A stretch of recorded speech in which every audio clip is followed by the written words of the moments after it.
رزق دینے والی ذات اللہ رب العزت کی ہے، وہ ہر کسی کو رزق دیتا ہے۔ کسی کی رزق کے اوپر نظریں جمانی نہیں چاہیے۔ اپنا رزق چاہے تھوڑا ہے یا بڑا ہے، اس پر شکر کرنا چاہیے۔ جب آپ کے اندر شکر کی کیفیت آتی ہے تو آپ خوش ہو جاتے ہیں۔ موسیٰ کلیم اللہ ہیں، اہل و عیال کی ذہن میں خیال آیا کہ کیسے ان کو میں رزق پہنچاؤں گا۔ اللہ رب العزت نے ارشاد فرمایا، امام فخر الدین رازی فرماتے ہیں، یہ جو پتھر پڑا نا، اس کے اوپر اپنا عصا مارو، ڈنڈا مارو۔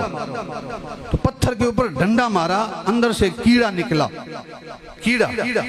اس کیڑے نے منہ آسمان کی طرف اٹھایا ہے، اور وہ کیڑا کیا کہتا ہے؟ وہ کہتے ہیں سبحان من یرانی ویسمع کلامی ویعلم مکانی ویذکرنی ولا ینسانی۔ پاک ہے وہ ذات جو مجھے دیکھ رہی ہے، وَيَسْمَعُ كَلَامِي، پاک ہے وہ ذات جو مجھے سن رہی ہے، وَيَعْلَمُ مَكَانِي، پاک ہے وہ ذات جو میرے مکان کو جانتی ہے، وَيَذْكُرُنِي وَلَا يَنْسَانِي، پاک ہے وہ ذات جس نے مجھے یاد رکھا ہوا ہے، مجھے بھلایا نہیں۔